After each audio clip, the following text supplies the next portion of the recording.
चलो ध्यान, heredity chapter हमने कल स्टार्ट कर लिया था और कल हमने काफ़ी सारी चीज़ें इसकी बेसिक्स डिस्कस कर लिए थे। आज हम उसको कंटिन्यू करेंगे और कुछ बहुत सारी इंपॉर्टेंट टर्म्स सीखेंगे। ठीक है, कल वाली क्लास अगर किसी वजह से मिस हो भी गई है तब भी चल जाएगा, वैसे तो मैंने रिकॉर्ड करके डाल रखी है, वहाँ से देख लेना। लेकिन आज वाली क्लास अगर किसी से मिस हुई तो उसको आगे का समझ नहीं आएगा, इसलिए बहुत ज़्यादा फोकस के साथ सारी चीज़ों को समझेंगे आज की क्लास में। अटेंटिव होकर बैठेंगे, जो चीज़ नहीं समझ आएगी हाथ के हाथ क्लियर करेंगे। ठीक है, जो बिल्कुल समझ नहीं आएगा रेज हैंड करके मुझे अपने पास बुला लेना, मैं आकर क्लियर कर दूँगा। क्लियर है? चैप्टर का नाम है हेरिडिटी। हेरिडिटी का हमने मतलब समझा था transfer of characteristics from parents to young ones. Transfer of characteristics from parents to young ones. भाई कोई भी बच्चा होता है तो वो बच्चा अगर ह्यूमन का है तो ह्यूमन जैसा दिखता है, डॉग का है तो डॉग जैसा दिखता है, कैट का है तो कैट जैसा दिखता है। इसका मतलब वो जो न्यूली बॉर्न बेबी है उसके पास कहीं से तो इन्फॉर्मेशन आई है कि आँख कैसे होनी चाहिए, नाक कैसे होनी चाहिए, कान कैसे होने चाहिए, किस चीज़ की पोजीशन कहाँ होनी चाहिए। वो इन्फॉर्मेशन उन्हें कहाँ से मिलती है? उनके फादर और मदर से। कुछ इन्फॉर्मेशन फादर से आती है, बची हुई इन्फॉर्मेशन कहाँ से आती है? मदर से आती है। तो वो ट्रांसफर ऑफ ट्रेट्स जो है, वो ट्रांसफर ऑफ कैरेक्टरिस्टिक्स जो है पेरेंट्स से यंग वंस में जो ट्रांसफर होते हैं उसी फिनोमिना को हम क्या नाम देते हैं? हेरिडिटी। ये तो हमने कल डिस्कस कर लिया था। इसके अलावा कल हमने एक और चीज डिस्कस की थी जो हमने 9th में भी पढ़ी थी, वो ये कि जो सेल होता है और सेल के अंदर क्या होता है? न्यूक्लियस। न्यूक्लियस को जब हम जूम करके देखते हैं तो न्यूक्लियस में हमें थ्रेड लाइक स्ट्रक्चर दिखाई देता है कुछ इस तरह से उलझा हुआ, जिसको हमने क्या नाम दिया था? Chromatin material. ये एक थ्रेड लाइक स्ट्रक्चर था जिसको हम बोलते थे chromatin. Chromatin material genetic material है जिसमें वो सारी इंफॉर्मेशन छुपी हुई है जो आगे पास ऑन होनी है पेरेंट से यंग वंस के पास, चाइल्ड के पास। ठीक है, बट क्योंकि ये तो बहुत सारा पैकेज में उलझा हुआ है, तो जब सेल डिवाइड होता है रिप्रोडक्शन के प्रोसेस के लिए, सेल डिवाइड होगा ना, पेरेंट का सेल ओरिजिनल सेल है, वो डिवाइड होगा, एक डुप्लीकेट कॉपी बनेगी और फिर वो आगे जाएगी, है ना। तो जब सेल डिवाइड होता है at the time of cell division, cell division के टाइम पर हमने पढ़ा था कि ये क्रोमेटीन मटेरियल एक स्पेशल रोड शेप स्ट्रक्चर ले लेता है कुछ इस तरह से, और इस रोड शेप स्ट्रक्चर को हमने क्या बोला था? क्रोमोसोम।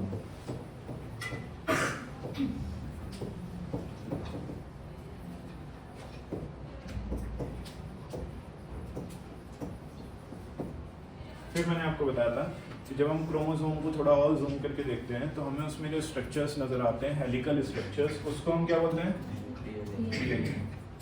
डीएनए की फुल फॉर्म डीऑक्सीराइबोन्यूक्लिक एसिड। और ये जो डीएनए है इसका मोस्ट ऑफ द पार्ट तो पैकेजिंग में चला जाता है, कुछ ही पार्ट इसका कैसा होता है? फंक्शनेबल होता है, और उस फंक्शनेबल पार्ट को हमने क्या नाम दिया था? जीन। तो मेरा टॉपिक आज यहाँ से शुरू होगा। ये सारी चीज़ें मैं आपको इसलिए बता रहा हूँ ताकि आपका बेसिक क्लियर है। ठीक है, ये सब ऑलरेडी हम कल की क्लास में कवर कर चुके हैं और आज हमें जीन्स के बारे में आगे पढ़ना है। बस हमें थोड़ा सा बेसिक याद रखना है कि सबसे पहले सेल, सेल के अंदर न्यूक्लियस, न्यूक्लियस के अंदर क्रोमेटीन मटेरियल जो कि एक थ्रेड जैसा स्ट्रक्चर है, और फिर उसके बाद जब सेल डिवाइड होता है तो वो एक स्पेशल शेप लेता है जिसको हम क्या बोलते हैं? रोड शेप, और वो क्या कहलाता है? क्रोमोसोम।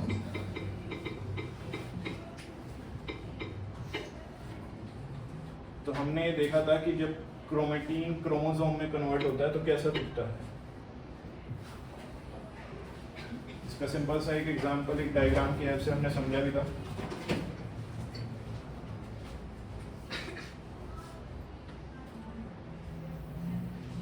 ये था फिगर की हेल्प से, ये इसके अंदर जो थ्रेड लाइक स्ट्रक्चर है ये क्या था? क्रोमेटीन। ये सारा उलझा हुआ है। ठीक है, फिर जब सेल डिवाइड होता है तो ये एक स्पेशल शेप ले लेता है, इसको क्या बोला था हमने? क्रोमोसोम। बेटा बाहर ही रहना, अभी बाहर ही रहना। क्या बोलते हैं इसको? क्रोमोसोम। ये चीज समझ आ रही है? फिर इस क्रोमोसोम को जब हमने जूम करके देखा तो इस क्रोमोसोम में भी हमें कुछ स्ट्रक्चर्स देखने को मिले, और वो जो स्ट्रक्चर्स थे उन स्ट्रक्चर्स को हमने क्या नाम दिया था? डीएनए। क्या नाम दिया था उनको? डीएनए।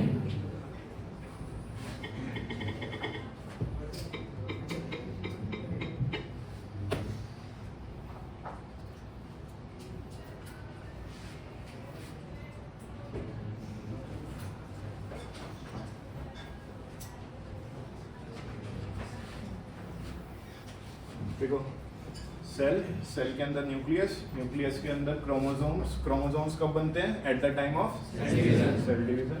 जब हम एक क्रोमोसोम को जूम करके देखते हैं तो इस तरह का स्ट्रक्चर हमें दिखता है वहां पर। इसको हम बोलते हैं हेलिकल स्ट्रक्चर। क्या बोलते हैं? Helical structure. और ये किसको रिप्रेजेंट करता है? डीएनए को। ठीक है, अब डीएनए का मोस्ट ऑफ द पार्ट किस में चला जाता है? पैकेजिंग में। जो फंक्शनेबल पार्ट होता है उसको हम क्या बोलते हैं? जीन। क्या बोलते हैं उसको? जीन। हेडिंग बना रहे हैं अपने पास, जीन। पहले जीन के बारे में थोड़ा सा लिखते हैं। अभी तक तो जो मैंने आपको बताया ये सब हम कल की क्लास में ऑलरेडी डिस्कस कर चुके थे। Cell, nucleus, thread like structure, chromatin at the time of cell division, वो एक रोड शेप ले लेता है, उसको क्रोमोसोम बोलते हैं। क्रोमोसोम बना होता है डीएनए का। डीएनए का फंक्शनल पार्ट क्या कहलाता है? जीन। तो आज जो हम डिस्कस करने वाले हैं मेनली वो क्या करने वाले हैं? जीन। ओके, तो पहले जीन के बारे में थोड़ा सा लिखते हैं, फिर एक एक पॉइंट को, एक एक लाइन को ध्यान से समझने की कोशिश करें। पहले कुछ थ्योरी लिखो।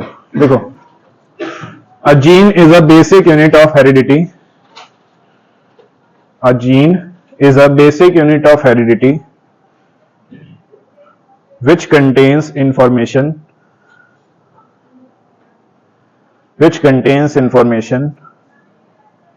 for a particular characteristic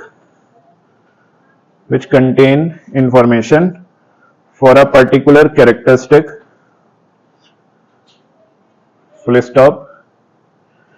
Gene is the functional part of DNA. Full stop लगाकर लिख रहे हैं, gene is the functional part of DNA.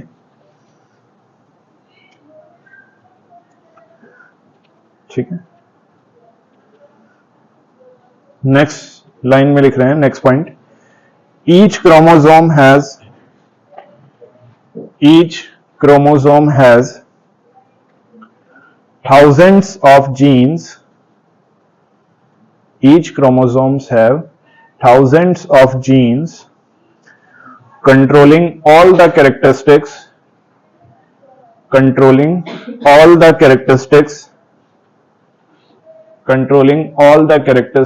in an organism.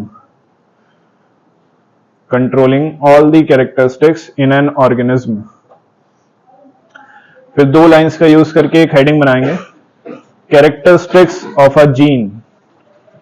Characteristics of a gene. Characteristics of a gene. इसमें पहला point लिखेंगे, genes always work in pair. Genes always work in pair.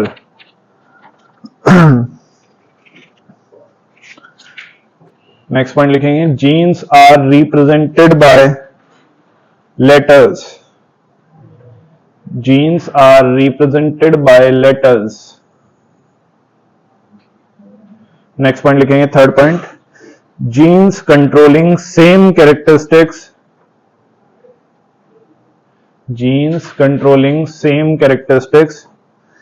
are given same letters. Genes controlling same characteristics are given same letters. Genes controlling same characteristics are given same letters. अभी तक जो लिखा है उसको एक बार समझने की कोशिश करते हैं और बहुत सारी चीजें सीखने वाले हैं आज की क्लास में हम। ठीक है, बहुत सारी टर्म्स, बहुत सारी नई चीजें, बहुत सारे कॉन्सेप्ट्स हम आज की क्लास में सीखेंगे। तो सभी बच्चे फोकस के साथ यही क्लास में ध्यान रखेंगे, अटेंशन के साथ। जिसको नहीं समझ आएगा हाथ के हाथ क्लियर करेंगे। एक बार हल्का सा इसको रिवाइज करते हैं, फिर आगे डिस्कस करते हैं। जैसा कि मैंने आपको बताया कि जो आपका सेल होता है, सेल, उसके न्यूक्लियस में एक थ्रेड लाइक स्ट्रक्चर होता है जिसको आप क्या बोलते हो? क्रोमेटिन। न्यूक्लियस में जो थ्रेड लाइक स्ट्रक्चर होता है उसको क्या बोलते हो? जब सेल डिवाइड होने वाला होता है, रिप्रोडक्शन के टाइम सेल डिवाइड होगा ना, मेल में स्पर्म बनेगा, फीमेल में ओवा बनेगा, ये तो हमने रिप्रोडक्शन चैप्टर में भी पढ़ा था। तो जब सेल डिवाइड होता है तो सेल डिवाइड होने के टाइम पर वो क्रोमेटिन मटेरियल एक स्पेशल शेप लेता है, कुछ इस तरह की। ठीक है, इस शेप को हमने क्या नाम दिया है? क्रोमोसोम। ठीक है, इसको क्या नाम दिया है? क्रोमोसोम। यही ध्यान रखना, यही समझते जाना, जो नहीं आएगा हाथ के हाथ क्लियर करना। जब हम इस क्रोमोसोम को और ज्यादा जूम करके देखते हैं तो हमें नजर आता है कुछ इस तरह का स्ट्रक्चर। इस स्ट्रक्चर को हम बोलते हैं हेलिकल स्ट्रक्चर। जैसे चोटी बनाते हैं ना, वैसा ही कुछ स्ट्रक्चर है इसमें। तो ये जो बना हुआ स्ट्रक्चर है, ये किसका बना हुआ है? डीएनए। किसका बना हुआ है ये? वो जो इंफॉर्मेशन पेरेंट से यंग वंस के पास जाने वाली है, वो इंफॉर्मेशन जो हमें फादर से और मदर से मिलेगी कि कितनी नाक होंगी, कितने आंख होंगे, कितने कान होंगे, कहाँ उनकी पोजीशन होगी, स्किन कलर कैसा होगा, बालों का कलर कैसा होगा, आंखों का कलर कैसा होगा, वो सारी की सारी इंफॉर्मेशन इस डीएनए के मॉलिक्यूल्स के अंदर होती है। लेकिन डीएनए का मोस्ट ऑफ द पार्ट किसमें चला जाता है? पैकेजिंग में। डीएनए भाई बहुत छोटे से एरिया में ऑक्यूपाइड है ना डीएनए, तो डीएनए का मोस्ट ऑफ द पार्ट किसमें चला जाता है? पैकेजिंग में। कुछ ही पार्ट उसका फंक्शनेबल होता है, और उस फंक्शनेबल पार्ट को हम किस नाम से जानते हैं? जीन। किस नाम से बुलाते हैं उसको? जीन। अब देखो ध्यान से, आपको डीएनए के स्ट्रक्चर में, हेलिकल स्ट्रक्चर में, ये कुछ लाइंस दिख रही हैं? दिख रही हैं ये लाइंस? ये जीन्स एक दूसरे से कनेक्टेड हैं, और हर एक जीन पर एक एक कैरेक्टरिस्टिक छुपी हुई है। हर एक जीन पर क्या छुपी हुई है? एक कैरेक्टरिस्टिक। मतलब कि जैसे मान लो यहां कोई जीन है, ठीक है, तो उस जीन पर हाइट की कैरेक्टरिस्टिक छुपी हुई है कि आगे जाकर जो बेबी होगा फादर और मदर का, उसकी हाइट कैसी होगी, शॉर्ट हाइट होगी, लॉन्ग हाइट होगी, किस तरह की हाइट होगी। इस वाली जीन पर आईज का कलर की इंफॉर्मेशन है कि आईज का कलर कैसा होगा, ठीक है। इस वाली जीन पर स्किन का कलर है कि स्किन का कलर कैसा होगा। इस वाली जीन पर ईयर की शेप है कि ईयर की शेप कैसी होगी, है ना। जब एक बेबी फॉर्म होगा, पेरेंट से यंग वंस बनेंगे, तो सारी इंफॉर्मेशन पास ऑन होगी ना। स्किन कलर कैसा होगा, आईज कलर कैसा होगा, स्किन आईज की शेप कैसी होगी, नोज की शेप कैसी होगी। तो हर एक चीज के लिए, हर एक कैरेक्टरिस्टिक के लिए क्या है? एक अलग जीन। हर एक कैरेक्टरिस्टिक के लिए क्या है? एक अलग जीन। हर एक क्रोमोसोम पर 1000 से ज्यादा जीन्स होती है। यही आपने लिखा अभी, each chromosome have more than 1000 genes, और हर एक जीन एक अलग कैरेक्टरिस्टिक को रिप्रेजेंट करती है। कोई हाइट को, कोई स्किन कलर को, कोई हेयर कलर को, कोई आइस कलर को, कोई शेप को। हर एक जीन अलग अलग चीजों को क्या करती है? रिप्रेजेंट करती है। ये किस किस को समझ आ रही बात? यही ध्यान है सभी का। तो ये सारी चीजें एक सेल के न्यूक्लियस के अंदर है। सोचो कितने छोटे से पार्ट में सारी इंफॉर्मेशन सेव है। जैसे इतना सारा डाटा, इतनी सारी पिक्चर्स, इतनी सारी वीडियोस एक छोटी सी पेन ड्राइव में आ जाती है ना, और उस पेन ड्राइव को हम डाटा कहीं भी उसका ट्रांसफर कर सकते हैं, किसी भी लैपटॉप में लगाकर। कुछ ऐसा ही इसमें भी हो रहा है। सारी की सारी इंफॉर्मेशन जो है, आइस कलर कैसा होगा, नोज शेप कैसी होगी, या शेप कैसी होगी, स्किन कलर कैसा होगा, वो सारी की सारी इंफॉर्मेशन इस डीएनए के मॉलिक्यूल में छुपी हुई है। और डीएनए के मॉलिक्यूल में भी कहां पर? जीन के ऊपर। किसके ऊपर? जीन के ऊपर। और हर एक जीन पर अलग कैरेक्टरिस्टिक। हर एक जीन पर अलग कैरेक्टरिस्टिक। ऐसी एक जीन होगी या बहुत सारी? तो आपने यही पॉइंट लिखा है कि thousands of genes are there on the chromosome, जो कि हर एक जीन अलग अलग कैरेक्टरिस्टिक को रिप्रेजेंट करती है। क्या मैं अपनी बात यहां तक क्लियर कर पा रहा हूं सबके लिए? आगे डिस्कस करते हैं। फिर हमने जीन्स के बारे में और क्या लिखा था? जो डेफिनेशन लिखी थी हमने, वो लिखी थी, a gene is a basic unit of heredity. Heredity की, हेरिडिटी मतलब transfer of characteristics from parents to, transfer of characteristics from parents to. तो पेरेंट्स से यंग वंस में कैरेक्टरिस्टिक्स पहुंचाने के लिए जो बेसिक यूनिट है, जो सबसे छोटी यूनिट है, वो कौन है? जीन। कौन है वो सबसे छोटी यूनिट? जीन। क्योंकि सारी इंफॉर्मेशन जीन पर ही तो है। लेकिन ऐसे एक जीन है, बहुत सारी जीन्स है। तो देखो आपने क्या लिखा है, which contain information for a particular characteristic. हर एक कैरेक्टरिस्टिक के लिए एक जीन रेस्पॉन्सिबल है कि आगे जाकर कौन सी चीज कैसे पास ऑन होगी, वो कौन कर रहा है? जीन कर रहा है। Gene is the functional part of DNA. और जीन क्या है? फंक्शनल पार्ट है डीएनए का, क्योंकि डीएनए का most of the part packaging में चला जाता है। कुछ ही पार्ट फंक्शनेबल होता है, और जो फंक्शनेबल पार्ट है उसको हम क्या बोलते हैं बच्चों? जीन। क्लियर? फिर आपने नेक्स्ट पॉइंट में लिखा था, each chromosome has thousands of genes containing all the characteristics of the organism. हर एक क्रोमोसोम में thousands ऑफ जीन्स होती हैं, और हर एक 1000 ऑफ जीन्स में अलग अलग कैरेक्टरिस्टिक्स होती हैं। फिर आपने कैरेक्टरिस्टिक्स ऑफ जीन्स लिखा है। इन तीनों पॉइंट्स को अभी हम समझेंगे। कुछ इंपॉर्टेंट पॉइंट्स टू रिमेंबर लिख लो अपने पास। हेडिंग बनाओ, इंपॉर्टेंट पॉइंट्स टू रिमेंबर।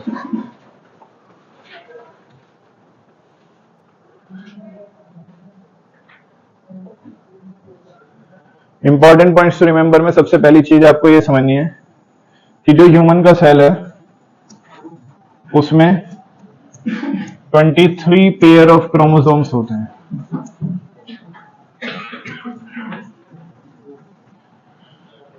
कितने पेयर ऑफ क्रोमोसोम्स होते हैं? पेयर, पेयर मतलब जोड़ा। पेयर का मतलब क्या होता है? जोड़ा। ठीक है, तो 23 पेयर ऑफ क्रोमोसोम्स हैं। अगर नंबर में बात करूं तो 46 नंबर ऑफ क्रोमोसोम्स।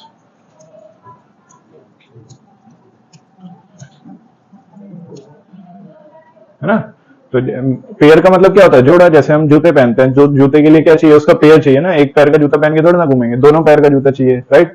तो अगर मैंने बोला 10 जोड़ी जूते रखे हैं, तो अगर मैं वैसे काउंट करूं तो कितने? 20 पीसेस रखे हुए हैं ना। तो ऐसे ही पेयर जो है क्रोमोसोम्स के, वो कितने होते हैं? 23 पेयर्स ऑफ क्रोमोसोम। लेकिन अगर नंबर पूछे तो 46। इस तरह की गड़बड़ कर देते हैं कई बार एमसीक्यू में, असर्शन रीजन में, क्वेश्चन में ना ऐसे पूछ लेते हैं dash pair of chromosomes are there. तो पेयर पूछा है तो 23, और अगर पूछा नंबर, ये किस किस को क्लियर है बात? ठीक है।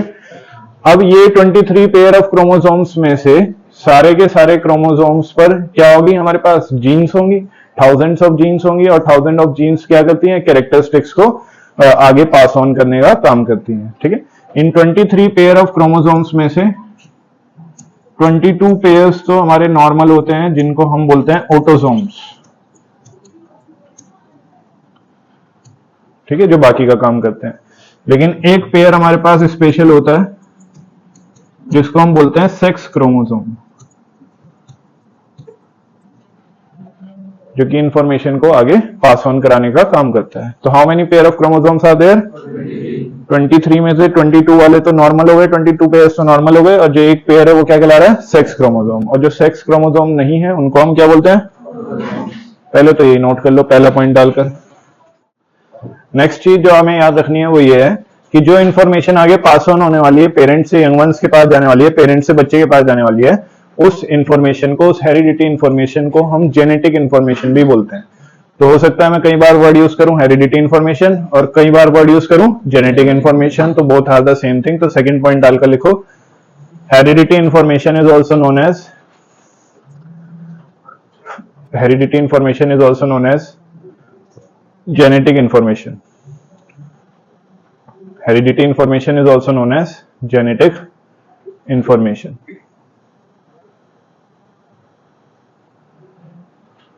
ठीक है बच्चों, now please close your notebooks and put your pens. अब मैं समझाने वाला हूं वो बहुत ज्यादा इंपॉर्टेंट है, और अभी तक इस तरह का हमने कभी कुछ पढ़ा नहीं है, तो इसलिए सारा फोकस यहीं चाहिए। नोटबुक पूरी तरह से बंद रखो, कुछ नोट नहीं करना, सिर्फ समझने पर फोकस करना। ठीक है। मान लो मेरे पास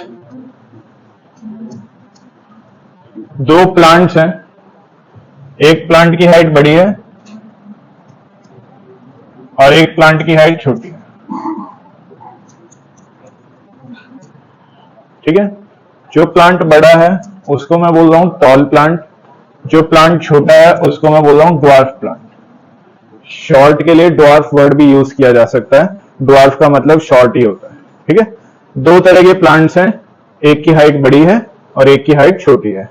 अब हाइट के लिए जो रिस्पॉन्सिबल जीन है उसको मैं लेट सपोज कैपिटल टी से रिप्रेजेंट कर रहा हूं टॉल के लिए। टॉल प्लांट के लिए उस कैरेक्टरिस्टिक को मैंने किससे रिप्रेजेंट कर दिया? कैपिटल टी से, लेटर दे दिया। ठीक है। ऐसे ही जो ड्वार्फ वाला प्लांट है उसके लिए मैंने लेटर यूज किया, सेम लेटर मुझे यूज करना पड़ेगा। ये अभी हमने कैरेक्टरिस्टिक्स में लिखा भी था, अभी समझेंगे उस पॉइंट को। अगर मैंने इसके लिए टी लिया है तो इसके लिए भी मुझे क्या लेना पड़ेगा? टी, बट उसके लिए कैपिटल टी लिया था, यहां पर क्या ले रहा हूं? ये किस चीज को क्लियर हो रही बात? बिल्कुल सबके लिए फ्रेश टॉपिक, न्यू टॉपिक है, सब लोग फोकस करेंगे क्योंकि आगे सब कुछ इसी के ऊपर है। अगर ये समझ आ गया तो आगे का सारा चैप्टर क्लियर है, ये समझ नहीं आएगा तो आगे का कोई भी चैप्टर का पार्ट आपको क्लियर नहीं होगा। तो मेरे पास दो तरह के प्लांट्स लिए मैंने, एक टॉल जिसकी हाइट लंबी है और एक ड्वार्फ जिसकी हाइट छोटी है, और उस हाइट वाली कैरेक्टरिस्टिक को रिप्रेजेंट करने के लिए जो जीन है उसको मैंने रिप्रेजेंट किया कैपिटल टी से, और इसके वाले को रिप्रेजेंट किया स्मॉल टी से। ठीक है। अब मान लीजिए मैं इन दोनों के बीच में क्रॉसिंग कराने की कोशिश करता हूं। क्रॉसिंग कराने का मतलब है क्रॉस ब्रीड करा रहा हूं, और इन दोनों के प्लांट्स की हेल्प से अब मैं नए प्लांट्स बना रहा हूं। क्या बना रहा हूं? नए प्लांट। ठीक है। ये दोनों पेरेंट हैं और अब मैं इनके चाइल्ड बना रहा हूं। मान लेते हैं ये फादर, ये मदर, या इसको फादर और इसको मदर, कैसे भी मान सकते हैं। क्लियर? अब जब कैरेक्टरिस्टिक्स कॉपी होंगी, फादर से भी होंगी और मदर से भी होंगी, है ना? तो एक फादर से आएगी और एक मदर से आएगी। होगा या नहीं होगा ऐसा? तो यहां पर देखो क्या क्या कैरेक्टरिस्टिक्स पॉसिबल हैं। या तो कैपिटल टी दोनों से क्या आ रहा हो, कैपिटल टी आ रहा हो। अभी मैं इसके बारे में दोबारा बात करूंगा आपसे, इस वाले पार्ट के बारे में। फिलहाल जो मैं आपसे बात कर रहा हूं वो क्या कर रहा हूं, कैपिटल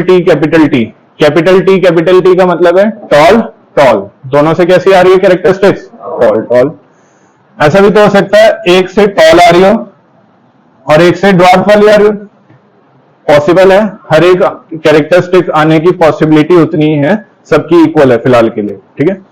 ऐसा भी तो हो सकता है फादर से स्मॉल टी और मदर से कैपिटल टी आ जाए, लेकिन लिखेंगे हम इसको कैपिटल वाले को पहले और स्मॉल वाले को बाद में। लिखने का तरीका ये होता है, ऐसा हो सकता है फादर से स्मॉल टी आया, मदर से कैपिटल टी आया, लेकिन लिखने का तरीका क्या है कि पहले कौन सा लिखना है, कैपिटल टी, और बाद में कौन सा लिखना है, स्मॉल टी।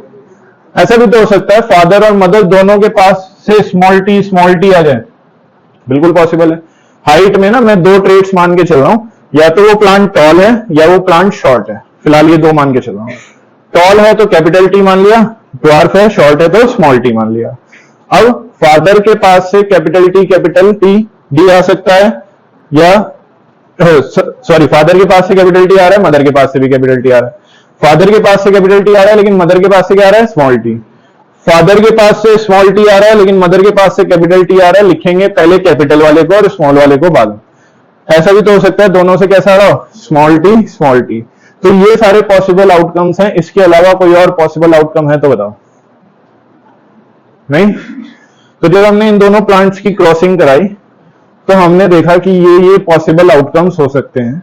तो ये जो पॉसिबल आउटकम्स हो सकते हैं जीन्स के अलग अलग, इनको हमने बोला जीनोटाइप्स। क्या टर्म यूज कर रहे हैं इसके लिए, जीनोटाइप का मतलब है कि जीन्स का पेयर क्या क्या हो सकता है।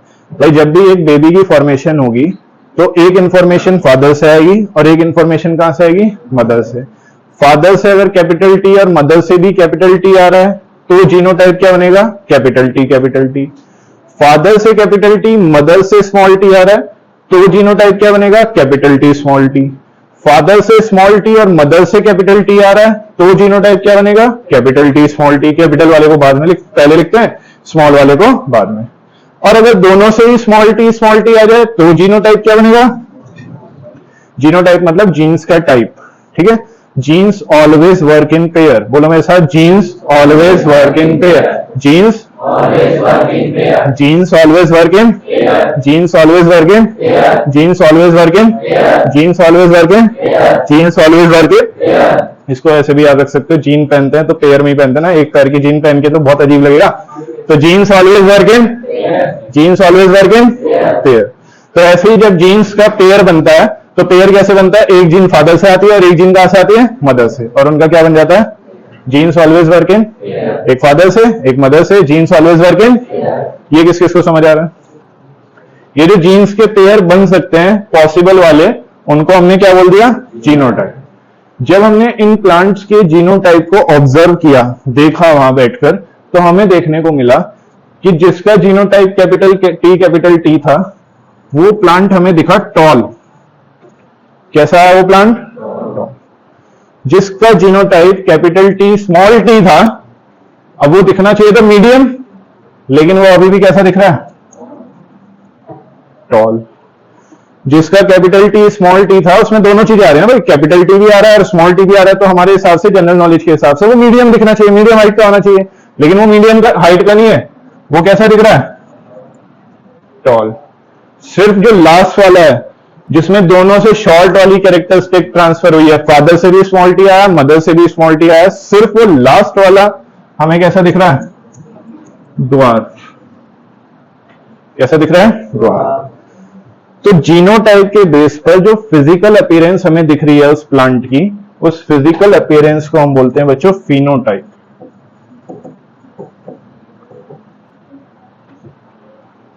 क्या बोलते हैं उसको, तो जीनोटाइप तो हो गया जीन्स का pair, because genes always work इन।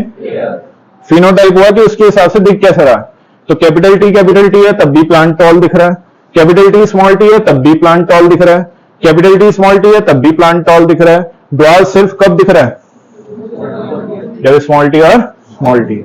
अब अगर फादर से कैपिटल टी आया हाइट के लिए और मदर से भी कैपिटल टी आया हाइट के लिए, तो आपका प्लांट कैसा बनेगा? Capital T tall. ये किस किस को समझ आ रही बात?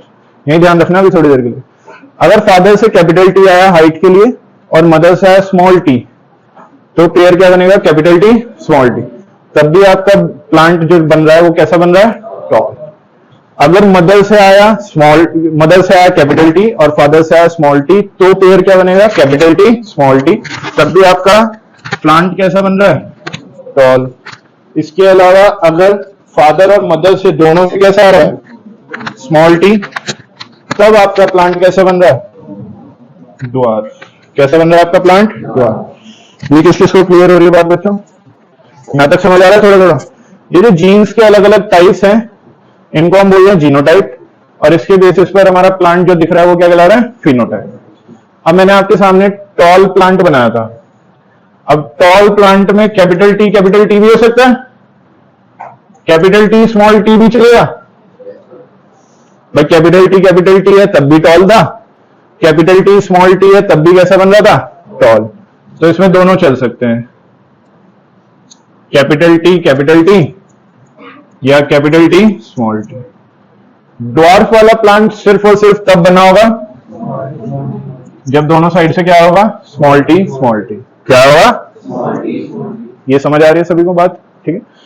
तो जब बच्चों इंफॉर्मेशन पास ऑन होती है पेरेंट से यंग वंस में, तो कुछ इंफॉर्मेशन आती है फादर से और कुछ इंफॉर्मेशन आती है मदर से। हर एक कैरेक्टरिस्टिक के लिए दोनों से इंफॉर्मेशन आती है। जैसे हाइट के लिए इंफॉर्मेशन फादर से भी आएगी, हाइट के लिए इंफॉर्मेशन मदर से भी आएगी। ठीक है। जैसे कि स्किन कलर के लिए इंफॉर्मेशन फादर से भी आएगी, स्किन कलर के लिए इंफॉर्मेशन मदर से भी आएगी। ठीक है। तभी तो क्या बनेगा इसका? Pair. Genes always work in. तो ऐसे ही यहां पर हम कौन सा ट्रेट पढ़ रहे हैं, कौन सा कैरेक्टरिस्टिक पढ़ रहे हैं? हाइट। तो हाइट जो आ रही है वो फादर से और मदर से, दोनों में से किसी से भी आ सकती है। फादर और मदर दोनों से कैपिटल टी आ सकता है, फादर से कैपिटल टी मदर से स्मॉल टी, मदर से कैपिटल टी फादर से स्मॉल टी आ सकता है, और दोनों से स्मॉल टी भी आ सकता है, डिपेंड करता है उनके पास है क्या क्या। ठीक है। फिर उसके बेसिस पर जो जीनोटाइप ये बना है, उसके बेसिस पर वो कैसा दिख रहा है, उसकी फिजिकल अपीयरेंस कैसी है, उसको हम क्या बोल रहे हैं? फिनोटाइप। तो जब हमने इसके जीनोटाइप को पढ़ा देखा तो हमें पता चला कि ये टॉल, ये भी टॉल, ये भी टॉल और ये भी ड्वार्फ। ये लास्ट वाला कैसा दिख रहा है? ड्वार्फ। यहां तक क्लियर हो रहा है? अब देखो कंफ्यूजन क्या है कि ये वाला जो है ये कैसा दिखना चाहिए था आपके हिसाब से? मीडियम दिखना चाहिए था। कैसा दिखना चाहिए था? क्योंकि इसमें एक कैपिटल टी है और एक स्मॉल टी है, तो दिखना कैसा चाहिए था? ये किस किस को समझ आ रही बात? लेकिन ये दिख कैसा रहा है?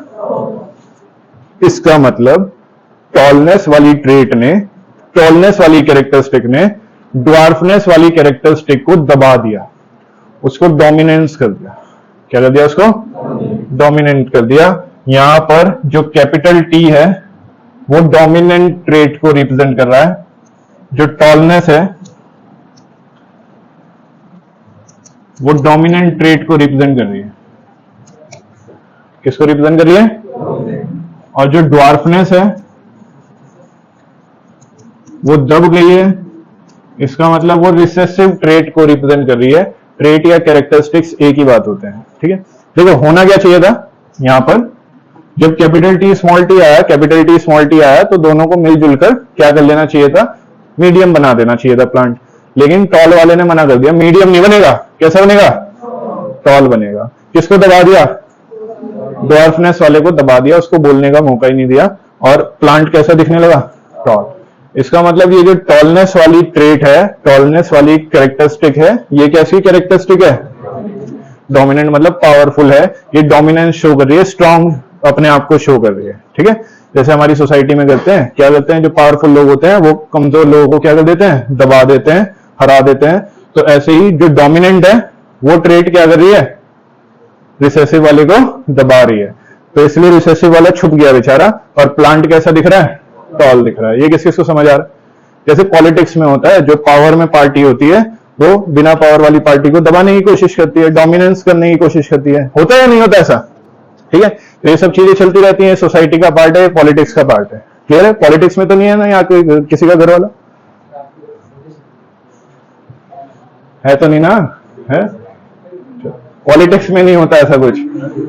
पॉलिटिक्स तो बहुत बढ़िया चीज है, पॉलिटिक्स में सब इक्वल होते हैं, कोई डोमिनेंस नहीं होता, कोई रिसेसिव नहीं होता। ये तो प्लांट्स का खेल है सारा, और किसी में नहीं होता ऐसा, ठीक है। चलो ध्यान दो इधर, जो टॉलनेस वाला कैरेक्टरिस्टिक था उसने स्मॉल टी को यानी कि ड्वार्फनेस वाले कैरेक्टरिस्टिक को दबा दिया, और प्लांट कैसा दिख रहा है? टॉल। इस केस में भी जो टॉलनेस वाला कैरेक्टरिस्टिक था उसने स्मॉल वाले को, ड्वार्फ वाले कैरेक्टरिस्टिक को दबा दिया, इसलिए प्लांट कैसा दिख रहा है? टॉल। तो जो दबा देता है, जो सुपर पावर शो करता है, अपनी ओवर पावर शो करता है, उसको हम बोलते हैं डोमिनेंट कैरेक्टरिस्टिक। क्या बोलते हैं? और जो दब जाता है, जिसने हार मान ली, जो अपने आप को शो नहीं कर पाया, वो कैसी कैरेक्टरिस्टिक कहलाएगा? ये किस किस को समझ आ रही बात? तो दो तरह की जीन्स हो गई, एक डोमिनेंट और एक रिसेसिव। कौन सी है डोमिनेंट इस केस में, हाइट के केस में? प्लांट में, इस वाले प्लांट के एग्जांपल में, ये पी प्लांट का एग्जांपल है, मटर के पेड़ का एग्जांपल है। इस प्लांट में कौन डोमिनेंट है? टॉलनेस। और कौन रिसेसिव है? टॉलनेस वाला हमेशा रिसेसिव वाले को दबा देगा, यानी कि ड्वार्फनेस को दबा देगा। बेचारा ड्वार्फनेस सिर्फ और सिर्फ अपने आप को तभी शो कर पाएगा जब उसके जैसा ही कोई हो। तो जब स्मॉल टी आएगा, सिर्फ तब हमें कैसा देखने को मिलेगा? ड्वार्फ। अदरवाइज हमें तीनों केस में क्या देखने को मिलेगा? टॉल। तो टॉल वाला डोमिनेंस है, डोमिनेंट है, और ड्वार्फ वाला कैसा है? रिसेसिव है, ठीक है। तो दो तरह की जीन हो गई, एक डोमिनेंट जीन हो गई और एक। अब देखो ऐसा ही होता है रियल लाइफ में भी, हमारे अंदर कुछ कैरेक्टरिस्टिक्स हमारे फादर से आते हैं और कुछ कैरेक्टरिस्टिक्स कहां से आते हैं? मदर से आते हैं, है ना। बहुत सारी चीजें हम बोलते हैं कि ये सारी चीजें इसके फादर के ऊपर हैं और ये वाली चीजें इसकी मदर के ऊपर हैं। इस तरह की बातें किस किसने सुनी है घर पर? सबने सुनी है ना। तो अब कुछ चीजें फादर से और कुछ चीजें मदर से क्यों मैच हो रही हैं? क्योंकि दोनों से कैरेक्टरिस्टिक्स आए होंगे सब चीजों के लिए। हाइट के लिए भी आया होगा दोनों से, स्किन कलर के लिए भी आया होगा, आइस कलर के लिए भी आया होगा, शेप के लिए भी आया होगा, फेस की शेप कैसी होगी, बॉडी की शेप कैसी होगी, आइस की शेप कैसी होगी, नाक की शेप कैसी होगी, हर एक के लिए कैरेक्टरिस्टिक आया होगा। अब दोनों में से जो डोमिनेंट होता होगा वो जीत जाएगा, है ना। जैसे यहां प्लांट में हाइट में कौन डोमिनेंट था? टॉल। और कौन रिसेसिव था? तो अगर दोनों से ही कैपिटल टी आया फिर तो कुछ सोचना ही नहीं, फिर तो कैसे बनेगा? टॉल। लेकिन अगर एक से कैपिटल टी और दूसरे से स्मॉल टी आ रहा है तो एक जीतेगा और एक दब जाएगा। तो कौन जीतेगा? जो डोमिनेंट होगा। और कौन दब जाएगा? जो यहां डोमिनेंट कौन है? टॉल। तो इसलिए प्लांट टॉल दिखाई देगा। ये जो नया प्लांट बनेगा ये कैसा दिखाई देगा? टॉल। इसमें भी ये प्लांट कैसा दिखाई देगा? टॉल। जब दोनों से ही स्मॉल टी आएगा तब रिसेसिव वाला अपने आप को शो कर पाएगा, और उस केस में, सिर्फ उस केस में प्लांट कैसा बनेगा? ड्वार्फ। तो मैक्सिमम कैसा बन रहा है? टॉल। और मिनिमम वाला क्राइटेरिया कौन फॉलो कर रहा है? ड्वार्फ। तो अगर आपने 100 प्लांट्स लगाए नए, तो उसमें से 75 प्लांट्स आपको टॉल मिलेंगे और 25 प्लांट्स कैसे होंगे? ड्वार्फ। क्योंकि टॉलनेस एक डोमिनेंट ट्रेट है, उसने ड्वार्फनेस को दबा दिया, रिसेसिव कर दिया। ये किस किस को समझ आ रही बात? गीत यही ध्यान है बेटा, सबको क्लियर हो रहा है? इसके अलावा जो आपको पॉइंट याद रखना है वो ये है कि टॉलनेस वाला डोमिनेंट होने की वजह से मैं उसको कैपिटल लेटर से शो करता हूं। किससे शो करता हूं? मैंने स्टार्टिंग में टॉलनेस के लिए कैपिटल लेटर यूज किया था, तो वो इसी वजह से किया था क्योंकि वो डोमिनेंट है। कैसा है वो? ड्वार्फनेस वाला क्योंकि रिसेसिव है, इसके लिए मैं उसको स्मॉल टी से शो करता हूं, ठीक है। अगर ड्वार्फनेस वाला डोमिनेंट होता तो मैं उसको कैपिटल टी देता और ऊपर वाले को स्मॉल टी देता। ऐसा नहीं है कि वो टॉल दिख रहा था। देखो ये कंफ्यूजन रहता है बच्चों को, ये मिसकंसेप्शन रहता है कि भाई ये प्लांट टॉल दिख रहा है इसलिए कैपिटल टी, ये प्लांट शॉर्ट दिख रहा है इसलिए स्मॉल टी। ऐसा बिल्कुल भी नहीं है। टॉलनेस वाला डोमिनेंट शो कर रहा है, ज्यादातर प्लांट टॉलनेस के बन रहे हैं, टॉल वाले बन रहे हैं, इसलिए टॉलनेस वाला डोमिनेंट है और डोमिनेंट वाले को कैपिटल से शो किया है और रिसेसिव वाले को किससे शो किया है? स्मॉल से। अगर ये वाला ड्वार्फनेस वाला ज्यादा दिखता, ड्वार्फनेस वाले प्लांट ज्यादा देखने को मिलते, तो मैं इसको कैपिटल टी देता और इसको स्मॉल टी देता। ये किस किस को समझ आ रही बात? ये सारे बेसिक्स क्लियर हो रहे हैं? यहां तक समझ आ रहा है सबको? तो जीनोटाइप क्या है? पेयर ऑफ जीन्स जो जो बन सकते हैं। तो ये capital T capital T capital T small T capital T small T और लास्ट में स्मॉल टी स्मॉल टी। उस जीनोटाइप के बेस पर प्लांट दिख कैसा रहा है, उसकी फिजिकल अपीयरेंस कैसी है, वो क्या कहलाता है? उसको फिनोटाइप। यहां पर टॉल, यहां पर टॉल, यहां पर टॉल और लास्ट में कैसा दिख रहा है? ड्वार्फ दिख रहा है। तो अगर मेरे पास कोई टॉल प्लांट है बच्चों, तो वो टॉल प्लांट का जीनोटाइप या तो कैपिटल टी होगा या कैपिटल टी स्मॉल टी होगा, तब भी चल जाएगा, क्योंकि कैपिटल टी टॉलनेस डोमिनेंट है और वो रिसेसिव वाले को दबा देगा। ठीक है, ड्वार्फ वाला प्लांट मुझे सिर्फ और सिर्फ तब देखने को मिलेगा जब दोनों पे क्या आ रहा होगा, स्मॉल टी। ठीक है, ये चीजें समझ आ रही हैं। तो ऐसे ही जब हमारे फादर से और मदर से इंफॉर्मेशन आती हैं हर एक चीज की, तो उनका पेयर बन जाता है, because genes always working, genes always working, genes always working. अब उस पेयर में से एक डोमिनेंट होगा और एक डोमिनेंट और एक, जो डोमिनेंट वाला होगा वो जीत जाएगा और जो रिसेसिव वाला होगा वो दब जाएगा। आ रही बात समझ में?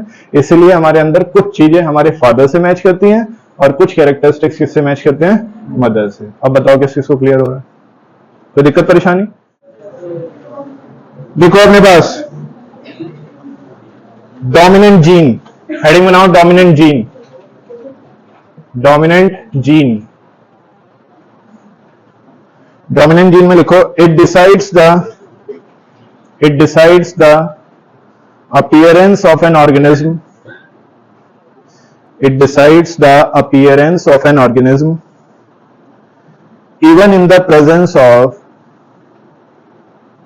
it decides the appearance of an organism even in the presence of other alternative gene, even in the presence of other alternative gene। ये कह रहे हैं कि अगर आपके पास फादर से कैपिटल टी आया है और मदर से भी कैपिटल टी आया, तब प्लांट कैसा दिखाई देगा, टॉल। ठीक है, लेकिन अगर फादर से या मदर से कैपिटल टी आया और दूसरी साइड से क्या आ रहा है, स्मॉल टी, तब भी प्लांट कैसा दिखाई देगा। तो कौन हुआ डोमिनेंट, टॉलनेस। टॉलनेस क्या हो गया, डोमिनेंट, जो कि अपने साथ तो अपना इफेक्ट शो कर ही रहा है, लेकिन अगर कोई और आ रहा है साथ में, ऑल्टरनेटिव कोई जीन आ रहा है, ऑल्टरनेटिव मतलब उसका कोई ऑल्टरनेट आ रहा है, तब भी वो अपने आप को ही शो कर रहा है, तब भी प्लांट कैसा बन रहा है, टॉल बन रहा है। तो इस जीन को हम बोलेंगे डोमिनेंट जीन। डेफिनेशन पढ़ के देखो, it decides the appearance of an organism, कि ऑर्गेनिज्म कैसा दिखेगा ये डिसाइड करेगा, even in the presence of other alternative gene. अगर इसके साथ वाला है तो कोई दिक्कत नहीं, फिर तो टॉल ही दिखेगा। अगर इसके साथ कोई दूसरा आ गया, जैसे स्मॉल टी आ गया, तब भी ये अपनी चलाएगा, ये डोमिनेंट शो करेगा और प्लांट कैसा दिखाई देगा, टॉल। अभी क्लियर हो रहा है ये सबको? नेक्स्ट, इसी में एक और लाइन लिखो, फुल स्टॉप लगाकर, it is represented by capital letter, it is represented by capital letter, it is represented by capital letter. Next heading बना रहे हैं recessive gene, recessive gene. Recessive gene में लिख रहे हैं it decides the appearance of an organism, it decides the appearance of an organism it decides the appearance of an organism only in the presence of another identical gene, only in the presence of another identical gene, another identical gene। आपका plant dwarf कब दिखेगा बच्चों, जब father से भी small T आए और mother से भी सेम वाला ही स्मॉल टी आए, only in that case your plant looks dwarf. ये किसको क्लियर हो रहा है? तो जो स्मॉल टी है ये अपनी अपीयरेंस तब शो करेगा जब इसके साथ दूसरा भी इसके जैसा ही होगा, आइडेंटिकल होगा, स्मॉल टी होगा। तो स्मॉल टी क्या बनाएगा, ड्वार्फ। अभी क्लियर हो रहा है? नेक्स्ट, इसी में एक और लाइन लिख लो, recessive gene is represented by small letter. लिखो Krishna, recessive gene is represented by small letter. ठीक है, अब हमें पता है कि ये जो कैपिटल टी है, या कैपिटल टी स्मॉल टी है, स्मॉल टी है, इस तरह के सिंबॉलिक रिप्रेजेंटेशन ऑफ जीन्स को हम बोलते हैं जीनोटाइप। क्या बोला था हमने इसको, जीनोटाइप। तो हेडिंग बनाओ जीनोटाइप। जीनोटाइप में लिखो the symbolic representation of genes, the symbolic representation of genes, the symbolic representation of genes like capital T,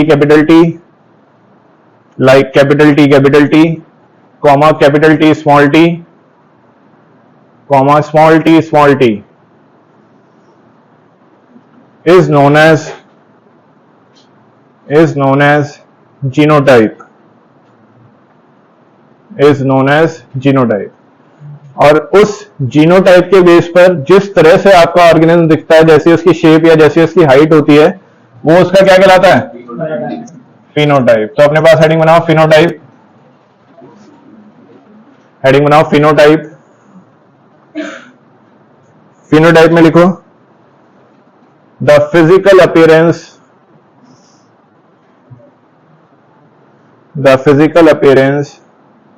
bracket में लिखना विजिबल कैरेक्टरिस्टिक,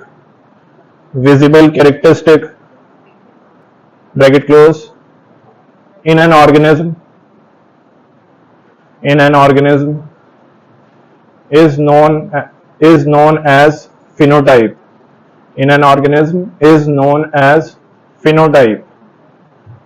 ठीक है, उसकी जो फिजिकल अपीयरेंस है वो कैसा दिख रहा है, कौन सी ट्रेट विजिबल हो रही है, टॉल वाली या ड्वार्फ वाली, वही क्या कहलाएगा उसका फिनोटाइप। ये टेबल कॉपी कर लीजिए ऐसे। Done by everyone. अब अपने पास जरा वो वाला टॉपिक खोलो जिसमें हमने लिखा था characteristics of a gene. Starting में लिखा था आज कैरेक्टरिस्टिक्स ऑफ अ जीन। कितनी कैरेक्टरिस्टिक्स लिखी थी? पहली वो तो समझ आ गया, genes always work in pair, एक फादर से आएगा और एक मदर से आएगा, और क्या बन जाएगा उसका पेयर। पहली कैरेक्टरिस्टिक किससे क्लियर हो रही है? Genes always work in pair. दूसरी क्या लिखी थी? जीन्स को किससे रिप्रेजेंट करते हैं? जैसे हाइट वाली जीन को मैंने या तो कैपिटल टी या स्मॉल टी से रिप्रेजेंट कर देता। टी क्या है? लेटर ही तो है, तो जीन को हम किससे रिप्रेजेंट कर देते हैं? लेटर से। तो इसके लिए कैपिटल टी ले लिया और इसके लिए स्मॉल टी ले लिया, क्योंकि टॉलनेस वाला जो है वो डोमिनेंट जीन है और ड्वार्फनेस वाला कैसा है? रिसेसिव जीन है। ठीक है। थर्ड पॉइंट वो कह रहे हैं अगर एक कैरेक्टरिस्टिक की बात हो रही है तो उसके लिए एक ही लेटर लेना है, ये नहीं कि इसके लिए टी लिया इसके लिए एस ले लिया, ऐसा नहीं कर सकते। इसके लिए टी लिया है तो इसके लिए भी क्या लेंगे? टी। बस इसके लिए कैपिटल वाला और इसके लिए स्मॉल वाला, क्योंकि ये डोमिनेंट है और ये वाला रिसेसिव। एक बार तीनों पॉइंट पढ़ के देख लो, अगर किसी पॉइंट में डाउट आ रहा है तो पूछ लो।